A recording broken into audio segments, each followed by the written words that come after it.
राम राम बचारे ने हरियाणा में राज्यसभा का चुनाव हो चुका है, उसका नतीजा आ चुका है। उसके बावजूद लोग अलग अलग तरीका की कन्फ्यूजन में है, किसके वोट रद्द हुए हैं, किसके ने क्रॉस वोटिंग करी है। उसके बावजूद भी चक्कर के हो रही है कि क्यों नहीं लोगों का कहानी समझ में आ रही। इस विषय पर आज बात की है। राज्यसभा का चुनाव था तो हमने सबने पता है 16 तारीख ने वोटिंग हुई थी। संख्या संख्या थी बीजेपी के पास 48 वोट थे, उनका एक कैंडिडेट था। कांग्रेस के पास 37 वोट थे, उनका एक कैंडिडेट था। उसके अलावा बच गए 5 विधायक, जिनमें 3 निर्दलीय और 2 विधायक आईएनएलडी के। 3 निर्दलीय ने मिलकर एक निर्दलीय कैंडिडेट खड़ा करे। हालांकि वो निर्दलीय नहीं था, असलियत में वो भाजपा का प्रदेश उपाध्यक्ष था, लेकिन वो चुनाव में निर्दलीय रूप में खड़े आया था। उसके बाद होता है 16 तारीख को चुनाव। 16 तारीख को चुनाव में किए हुए जो बात है वह क्लियर कर दी मैं। 16 तारीख ने चुनाव हुआ है। अब चुनाव की प्रक्रिया क्या है? चुनाव की प्रक्रिया है कि हर जो विधायक है, आप उसने आप वोटर मान लो, वो वोट करागा। वहाँ पे हर पार्टी के, हर कैंडिडेट के 2 तो होते हैं एजेंट, वो पोलिंग एजेंट होते हैं, ठीक है। एक होता है ऑब्जर्वर, मतलब 2 ऑब्जर्वर होते हैं असलियत में, लेकिन एक टाइम में एक ही बैठ सकता है, होते हैं ऑब्जर्वर। वो हर कैंडिडेट की होती है अलग अलग।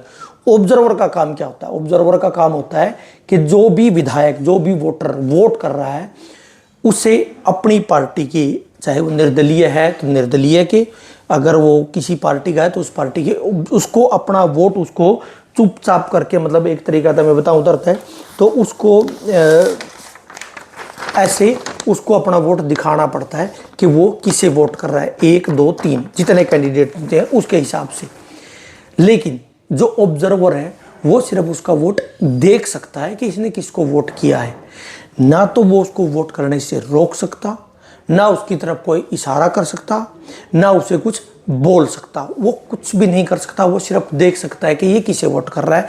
इससे जो लोगों को और पार्टी को ये जानकारी होती है कि किसने हमारे कैंडिडेट को वोट किया है और किसने क्रॉस वोटिंग की है। ये होगी एक चीज जो ऑब्जर्वर देख सकता है। मैं फिर वही कह रहा हूं, वो उसे वोट करने से ना रोक सकता, ना उसको कुछ बोल सकता, ना इशारा कर सकता।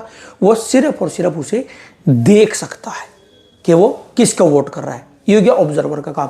उसके बाद जाके जो वोटर है वो अपना वोट डाल देता है। उसके बाद आती है बारी काउंटिंग की। अब काउंटिंग में क्या आता है? जो पोलिंग एजेंट थे वो अलग थे, जो ऑब्जर्वर था वो अलग था। अब काउंटिंग एजेंट उनसे अलग होती है जो काउंटिंग करती है। अब ये सब हुआ कैसे मैं बताता हूँ। 4 बजे से पहले बीजेपी ने एक शिकायत करी कि ये जो वोट है, इस विधायक है, इसने वोट की सीक्रेसी लीक की है, इसलिए इसका वोट रद्द किया जाए। एक शिकायत कांग्रेस ने की कि इनके इस विधायक ने वोट की सीक्रेसी लीक की है, इसलिए इसका वोट रद्द किया जाए। तो और एक शिकायत जो बीजेपी ने की वो 4 बजे के बाद की, जब वोटिंग का टाइम खत्म हो गया, इसलिए ऐसा सुनने में आया कि वो वैलिड नहीं हुई। जिनका जिक्र हो रहा है भरत सिंह बेनीवाल जी की, उसके खिलाफ जो शिकायत की। अब जो 2 शिकायत 4 बजे से पहले हुई थी, उनका नतीजा क्या आया? उनका नतीजा ये आया कि कांग्रेस का एक वोट, जो टोहाना से विधायक परमवीर सिंह है, उनका एक वोट रद्द कर दिया गया। ये काउंटिंग से पहले की बता रहा हूं मैं। और कांग्रेस ने जो शिकायत की थी बीजेपी के विधायक के वोट रद्द करने की, उसे अमान्य कर दिया गया। बीजेपी का कोई भी वोट रद्द नहीं हुआ काउंटिंग से पहले। काउंटिंग से पहले ही कांग्रेस का एक वोट रद्द कर दिया गया, और जो दूसरी शिकायत बीजेपी ने की थी उसको अमान्य कर दिया गया। मतलब कांग्रेस के खिलाफ 2 शिकायत हुई थी, बीजेपी के खिलाफ 1। बीजेपी की 1 को अमान्य कर दिया गया और कांग्रेस की 1 को मान लिया गया। तो कांग्रेस का 1 वोट रद्द कर दिया गया 2 में से।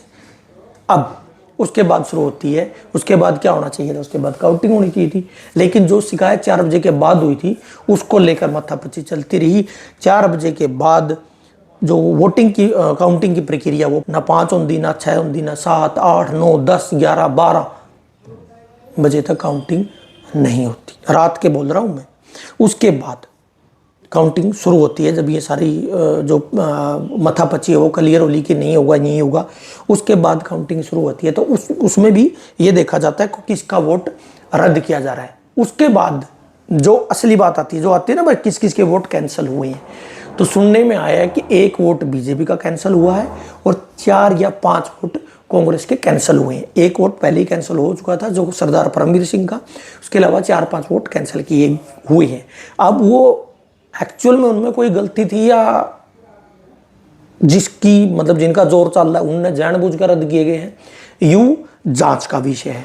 लेकिन एक बात मैं क्लियर कर दूं कि ना तो अंदर जो पोलिंग एजेंट बैठे होते हैं उनको, ना ही जो ऑब्जर्वर होता है उसको, ना ही खुद विधायकों को ये पता होता है कि वोट कैंसिल हुआ किसका है, चाहे वो बीजेपी का हो, चाहे कांग्रेस का हो, चाहे वो निर्दलीय वालों का हो।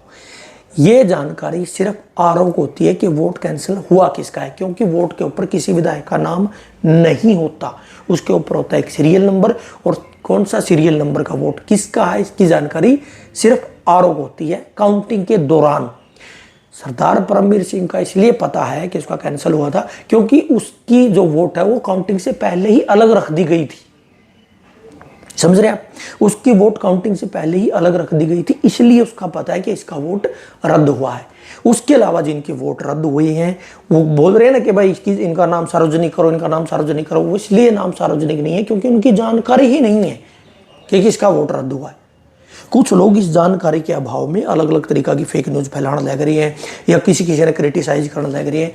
जहां तक मुझे जानकारी है उसके अनुसार ये बात है कि सिर्फ रिटर्निंग ऑफिसर को पता होता है कि कौन सा सीरियल नंबर किस वोटर का है या किस विधायक का आप बोल सकते हैं, तो बाकी इसके अलावा किसी को किसी की जानकारी नहीं होती। और जो वोट क्रॉस वोट हुई हैं उनकी जानकारी सार्वजनिक है क्योंकि वो ऑब्जर्वर ने देखे थे कि कौन किसको वोट कर रहा है। इसीलिए पहले दिन 16 तारीख को ही लगभग 5 नाम आमतौर पे मीडिया में चले थे, 17 तारीख को भी 5 नाम चले थे मीडिया में कि इन्हीं विधायकों ने क्रॉस वोट की है। लेकिन 18 तारीख को कांग्रेस के प्रभारी BK हरिप्रसाद ने दिल्ली में प्रेस वार्ता करके 4 नाम सार्वजनिक कर दिए। वो हो रहा है ना कि भाई जिनने करी है वो मीडिया में नाम न चले, बल्कि कांग्रेस पार्टी के वरिष्ठ नेताओं को खुद ये क्लियर करना चाहिए। तो हरियाणा के प्रभारी ने 4 नाम क्लियर किए कि इन ने क्रॉस वोट की है। 5वां नाम वो रद्द था या क्रॉस वोट की थी वो अभी भी संशय बना हुआ है, उसके बारे में भी लोग जानकारी मांग रहे हैं। लेकिन क्रॉस वोट करने वालों का नाम आ गया, 4 का नाम क्लियर आ गया। लेकिन फिर वही बात है कि जिनके वोट रद्द हुए हैं उनकी जानकारी तो वो तब देंगे जब उन्हें खुद जानकारी हो। और अंदर वोट रद्द हुए हैं या किए गए हैं इसका अंदाजा आप अपने आप लगाइए। हाँ, इतना जरूर है कि काउंटिंग के बाद, रिजल्ट आने के बाद कांग्रेस के जो विधायक थे, वहाँ पे जो काउंटिंग एजेंट थे भारत भूषण बत्रा, वो रोते हुए बाहर आए थे, बहुत देर तक रोते रहे थे।